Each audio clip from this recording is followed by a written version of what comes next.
Every year, there's a new miracle cure, a powder, a shot, a detox, a boot camp, something that promises it'll finally turn your body into something you don't hate anymore. All you have to do is suffer for a little while. And that's the trick. Because nobody ever asks what kind of people profit from suffering or why so many people never come back from transformational retreats. The ad found me at my lowest. That's how those things work. I was sitting in my car in a grocery store parking lot, sweat soaking the fabric under my arms, staring at my reflection in the rearview mirror like it had personally betrayed me. Double chin, heavy eyes, the kind of face where you can see every bad decision stacked behind it. My phone buzzed. Lose 40 pounds in 30 days. Guaranteed.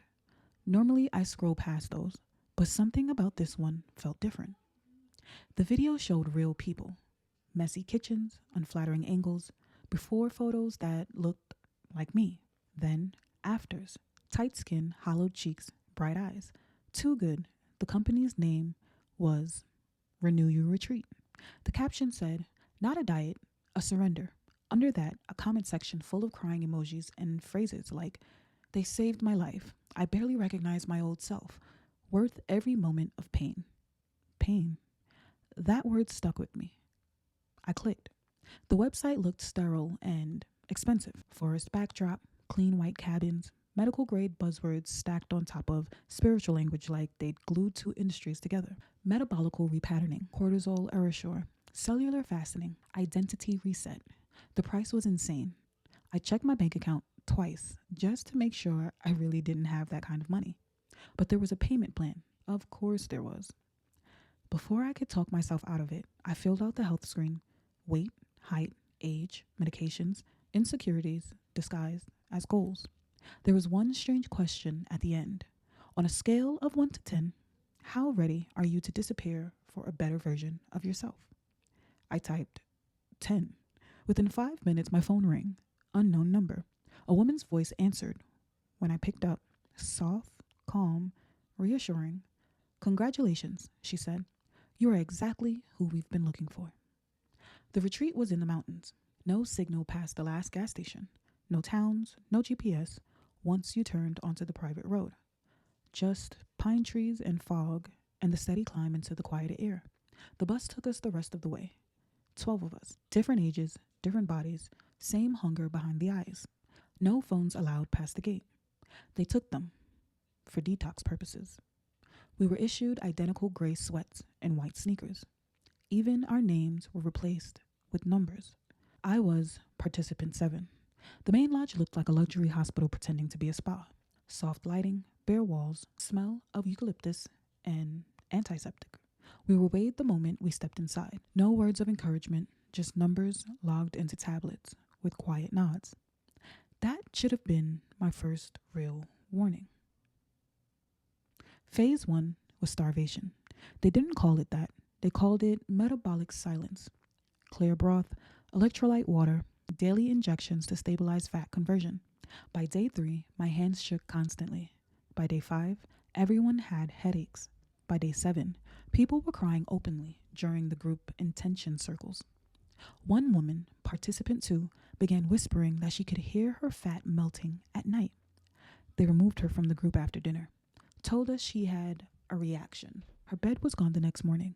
Sheet folded neatly, mattress bare. No one talked about it. We were all too busy shrinking. Phase 2 was movement. Hours of controlled walking, no talking, just the sound of feet on trail gravel and labored breathing.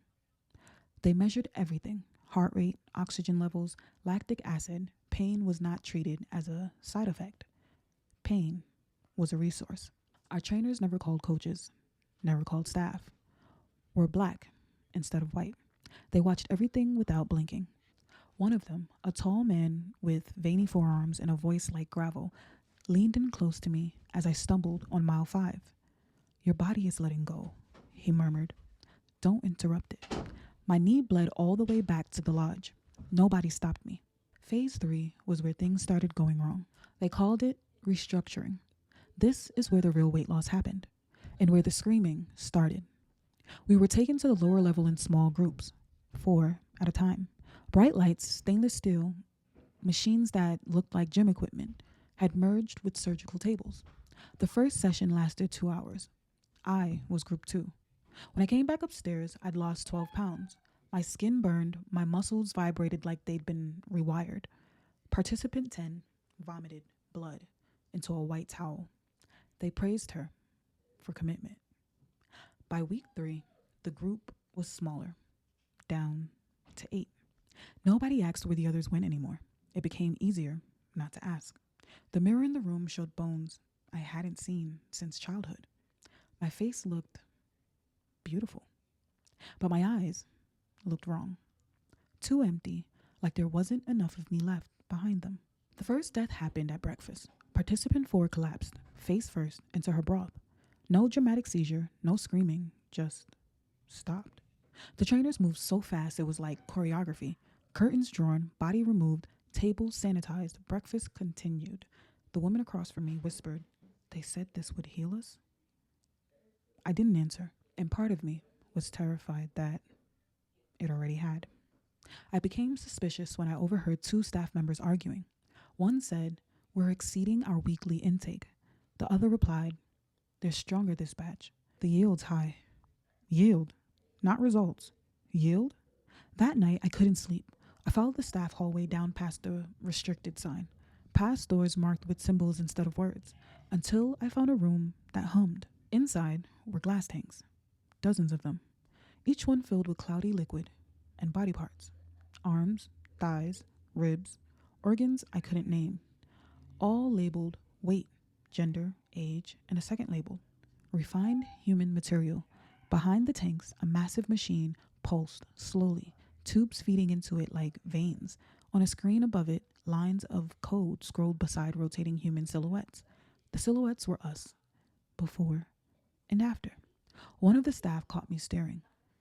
"You weren't supposed to see that yet," she said calmly. "Am I dying?" I whispered. She smiled gently. "No," she said. "You're being repurposed." That's when I learned the truth. Renew wasn't about weight loss. It was about harvest efficiency. Fat, muscle, bones, organs stripped clean from people who willingly starved themselves down to peak extraction condition. We weren't patients. We were livestock with better marketing. Our payments weren't a financial plan. They were consent forms. And the people who left, transformed, they weren't going home. They were being shipped in pieces. Premium product. I tried to escape. Participant 5 tried to. They found him frozen in the forest the next morning with surgical stitches across his abdomen. Empty. They told us he quit the process too aggressively. My turn came 3 nights later. They strapped me to the table with the same gentle hands they had used for treatments. The tall trainer leaned over me. "You did wonderfully," he said. "Almost perfect conversion." "What happens to what's left of me?" I whispered. He considered that. Then he said, "That depends on demand." The machine powered on. The last thing I saw before the sedative hit was my weight on the table, down 89 pounds. The same weight as participant 10. The same weight as participant 4. The same weight as every person on the wall labeled optimal extraction. I woke up inside someone else. That's the only way to describe it. Different chest, different hands. My reflection was thinner, younger, not mine at all. A woman sat at the edge of the hospital bed crying. "My husband," she whispered. "They said the transplant saved his life." My hand moved on its own. I tried to scream. My mouth smiled instead. Deep in my head, where no sound could get out, I felt something unfamiliar stirring. Not pain, not fear, hunger. Miracle weight loss is real. It just doesn't belong to the people who sign up for it. Every pound you're promised to lose, someone else is paying for it. With tissue, with breath, with whatever part of them still had value when the scale finally hit the right number. So if you ever see an ad that promises, "Lose the old you forever," read it carefully. They're not talking about the version of you in the mirror. They're talking about the one inside your skin. And once it's gone, someone richer is already wearing it.